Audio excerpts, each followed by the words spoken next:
Hey gang, Spada coming at you with a video review of Deluxe Revenge of the Fallen Ravage. Ravage is a black cougar, jaguar, kitty thing. He is actually pretty cool. In this mode, he is obviously black. He does have purple light piping into a purple front eye.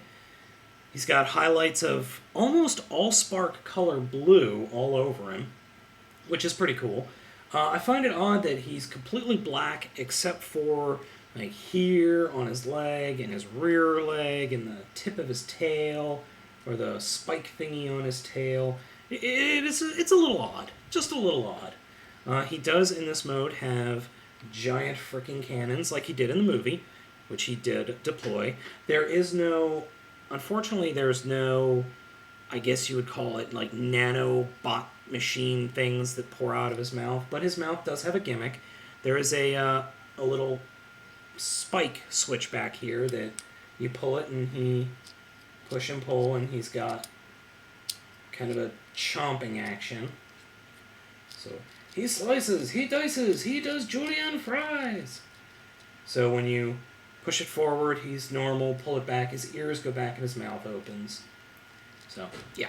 His tail is only on his hinges, so you don't really get much in the way of playability. He does have a swing-out spike, and there's a ball joint back here, so he can act like he's getting satellite TV.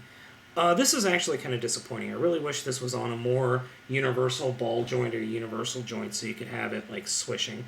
Oh, look at that. It actually does turn. Huh, that's not even in the directions. I never even noticed that. Huh, cool. So, I mean, there's not really much you can do with the tail, unfortunately, and the tail is as long as the figure, so it's a little odd.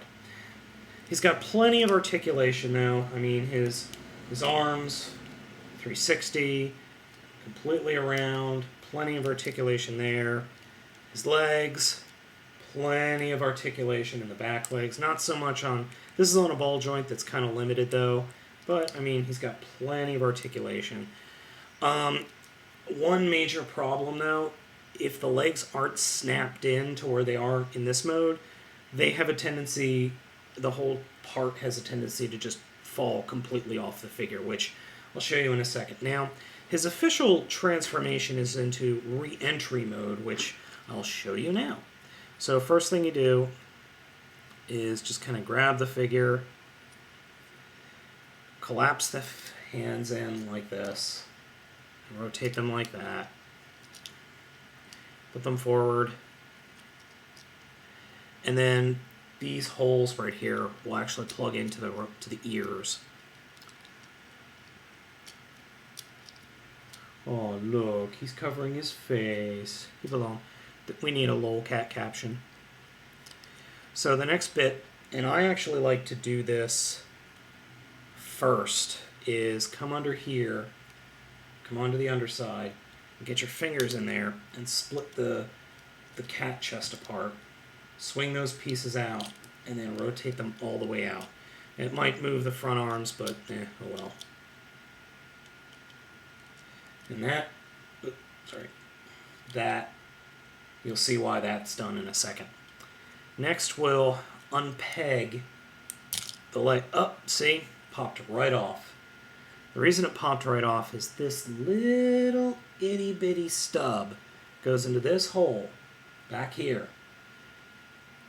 And it just will not stay in.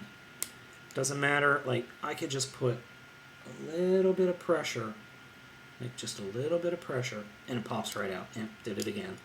So what you're supposed to do is just kind of put his legs straight out, pop it, and then rotate it. See? Does the same thing on this side, too. Pop it out. Oh, God.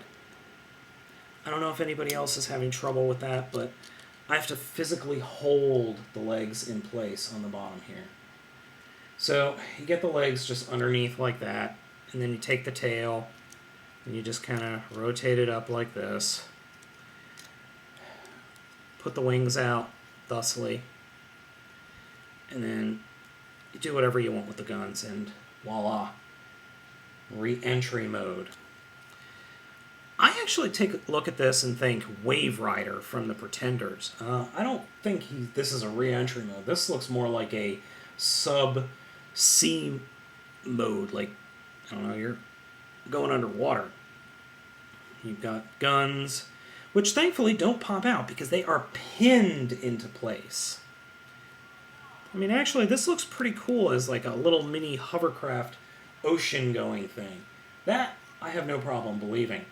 But as a re-entry vehicle, okay, that's just stupid. Now, you might think, oh, well, that's it. He has what I like to call the Death Chocobo mode. To make Death Chocobo, you unpin this and just get the arms pointed in the back any way you can. And actually, you want these bits to come up front. When you rotate them to the back like this will push these parts up forward. So you have wings, so you could put them like that, you could put them forward, do whatever you want. Then take the tail, and you can I just broke the tail off. Excellent. Way to go, me.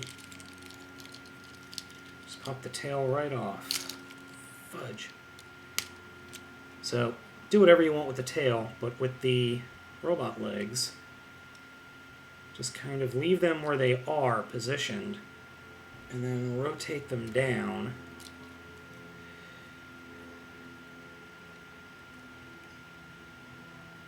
And here you have what I like to call Death Chocobo.